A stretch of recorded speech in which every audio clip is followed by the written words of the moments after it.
نہیں، یہ تباہی تو پہلے ہی آ چکی تھی، اب تو صرف بحالی کا آواز تھا۔ خالہ کی گاڑی کے ہارن کی آواز ان میرا دل اچھل پڑا۔ میں نے دونوں بچوں کا ہاتھ تھاما۔ علی کا ہاتھ ٹھنڈا اور پسینے سے تر تھا، صدف میری ٹانگ سے چپکی ہوئی تھی۔ میں نے دروازہ کھولا۔ خالہ رخسانہ باہر کھڑی تھی، ان کے چہرے پر تشویش اور عزم کی ملی جلی کیفیت تھی۔ انہوں نے مجھے دیکھا، پھر بچوں کو دیکھا۔ ان کی آنکھیں چمک اٹھی لیکن آنسوؤں سے بھی بھیگتے، وہ فوراً اندر آئے۔ بغیر کچھ کہے مجھے گلے لگا لیا، پھر وہ علی کے پاس گئیں، ان کے سر پہ ہاتھ رکھا۔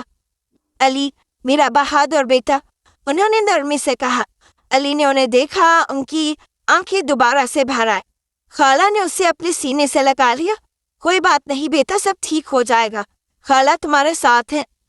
پھر انہوں نے صدف کو گود میں لیا۔ اے میری چاند سی بچی، ڈرو مت، اب کوئی تمہیں تنگ نہیں کرے گا۔ خالہ نے مجھے دیکھا۔ چلو باری میں بیٹھو، میں نے ڈاکٹر عائشہ سے بات کی ہے، وہ 1 گھنٹے میں کلینک پہ مل سکتی ہیں، ہم وہی چلتے ہیں۔ خالہ کی موجودگی، ان کی عملیت پسندی، ان کا عزم مجھے تھوڑا سا سہارا دے رہا تھا۔ میں نے مڑ کے اپنے کمرے والے مکان کو دیکھا، وہ گھر جسے میں نے خوابوں کا گھر بنانے کا سوچا تھا اور جسے بکھرنے کو تھا۔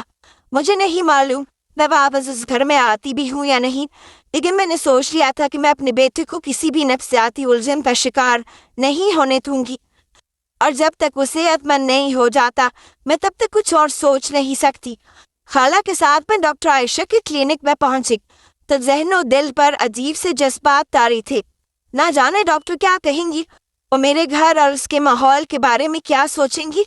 میں شدید پریشان تھی، دکھتے ہوئے سر اپنے دونوں ہاتھوں میں تھام کے بیٹھی تھی۔ جب خالہ میرے پاس آ کے بیٹھی اور کہنے لگی تم پریشان مت ہو، سب ٹھیک ہو جائے گا، میں عمر سے بھی بات کروں گی، وہ سمجھ جائے گا۔ کچھ ہی دیر میں ہمارا نمبر آ گیا تو خالہ بچوں کو لے کے اندر چلی گئی۔ میرے اندر تو اتنی بھی ہمت نہیں تھی کہ میں ان کے ساتھ جاتی، خالی نظروں سے یہیں پہ بیٹھی رہی۔ کچھ دیر کے بعد خالہ اور صدف باہر آ گئے اور علی اندر ہی رہا۔ خالہ کہنے لگی ڈاکٹر نے اسے روک لیا ہے، وہ کچھ بنیادی سوال کریں گی اور اس کے بعد ہی ہمیں بتائیں گی کہ کیا کرنا ہے۔ تقریباً آدھے گھنٹے کا انتظار میرے اوپر ایک پہاڑ بن کے گزرا، اور جب علی باہر آیا تو اس کے چہرے پر سنجیدگی تھی۔ وہ چپ چاپ آ کے میرے قریب بیٹھ گیا۔ خالہ اندر چلی گئی اور کچھ دیر کے بعد جب وہ باہر آئیں تو خالہ نے بتایا ڈاکٹر نے علی کی ذہنی حالت کو جانچنے کے لیے کچھ سوال کیے تھے۔ علی نے ان کے جوابات دیے تو اس کے مطابق علی نے جب اپنے ماں باپ کو اس پوزیشن میں دیکھا تو اس کا ذہن اس جگہ الجھ ستیا اور وہ یہ سمجھا کہ یہ سب کچھ ٹھیک ہے۔ اسی وجہ سے اب اسے سمجھ نہیں آ رہی کہ اپنے ذہن کو کس طرح کلیئر کرے، کس طرح اس مشکل سے نکلے۔ ڈاکٹر نے اس کے لیے کچھ دوائیاں تجویز کی اور اس کے علاوہ کچھ سیشن مزید ہوں گی۔ علی کی حالت بہتر ہو جائے گی، ابھی وہ اس مقام پہ نہیں پہنچا جہاں پہ ہمیں زیادہ تشویش ہو۔ تم فکر مت کرو، سب ٹھیک ہو جائے گا۔ ابھی تم میرے ساتھ میرے گھر چلو، میں عمر کو فون کر دوں گی، وہ بھی وہیں پہ آ جائے گا اور پھر میں اس کے ساتھ بہیرے بات کروں گی۔ خالہ کے ہونے سے مجھے بہت ہمت مل رہی تھی اور میں اس وقت جس طرح اعصابی ٹوٹ پھوٹ کا شکار تھی، خالہ کے ساتھ ہونے نے مجھے ایک دلاسا دیا۔ میں گھر پہنچی تو خالہ نے مجھے آرام کرنے کے لیے کمرے میں بھیج دیا اور بچوں کو کھانا کھلا دیا۔ نہ جانے خالہ نے عمر سے کیا کہا اور کیا نہیں، وہ رات کو وہیں پہ آ گیا اور پھر خالہ نے ہی عمر سے ساری بات کی، اور جب اسے علی کے عمل کے بارے میں پتہ چلا تو وہ بے حد شرمندہ ہوا۔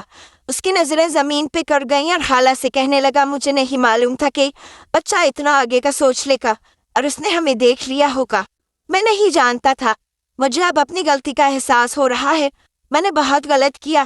مجھے بچوں کے ذہن کو سمجھنا چاہیے تھا، ان کی نفسیات کو ساتھ لے کے چلنا چاہیے تھا، لیکن میں نے ایسا کچھ بھی نہیں سوچا اور اپنے بچوں کو ایک اندھیرے میں دھکیل دیا۔